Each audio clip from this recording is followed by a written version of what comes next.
Okay, so let's talk Color Fresh and using the Minc to create a fun background using die cuts as a mask.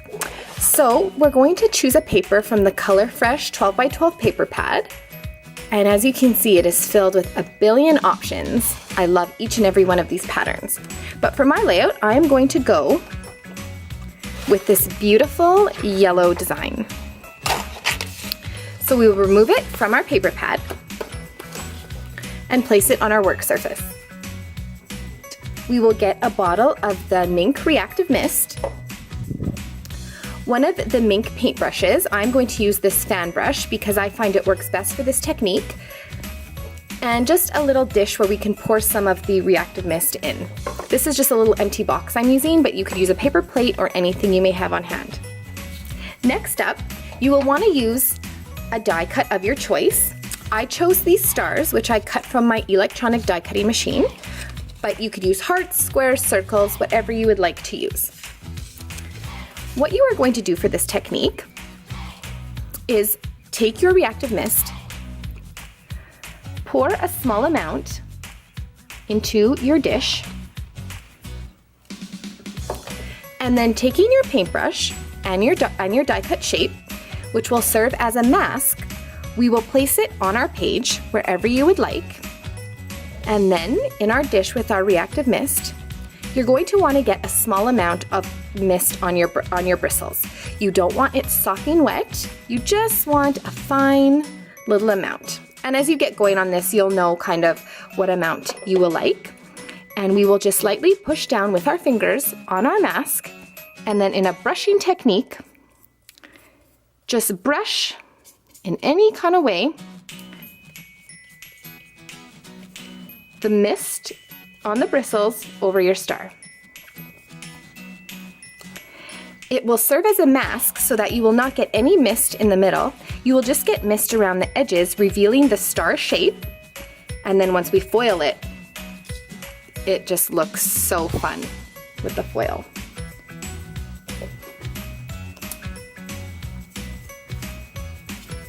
And the funnest part with this technique is you never really know what you're gonna get, what the effect's gonna look like.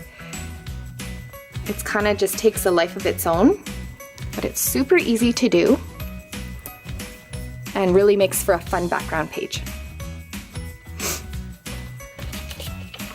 I'm not sure if you can tell or kind of see where the mist is and where my star shape is. And you don't need a ton of product on your brush, just enough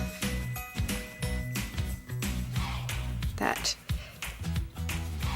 you can see it. Remove. So that one, you can kind of see the outline. So it's really, really fun.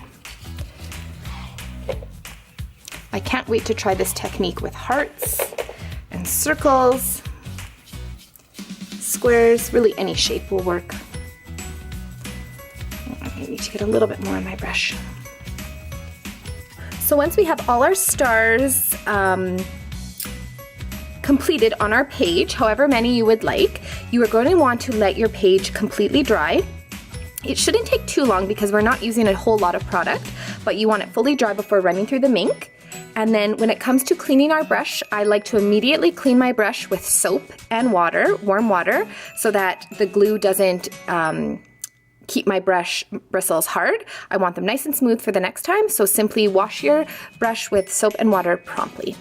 For this project, I specifically chose a star die cut because I'm going to use this beautiful, brand new gold reactive foil with a star design in the foil. It is gorgeous. Can you see all the holographic stars?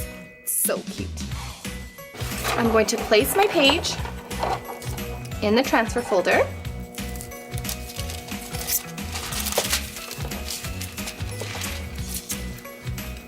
And trim off a piece.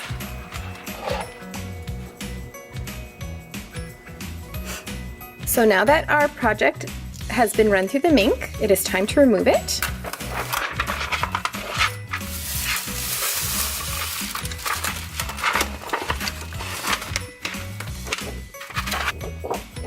How fun is that? See how the mask served to just outline our die cut, and then where we applied the reactive mist with the brush, you can see the fun effect it added to this background. I love how the fan brush also gave the little almost like whiskers so that they kind of look like starbursts. So from this background, I was able to create this scrapbook page. You can see how fun it serves as a background layer to the stickers, photos, washi tape, and journaling. This page is documenting my son's 5th birthday that we just celebrated, and I thought the stars were super symbolic of the superstar that he is. So to go from this to that. Such a fun way to use the reactive mist with a paintbrush and a die cut shape. I definitely see more type of shapes and masks in my Minc future. Thanks for checking out this technique.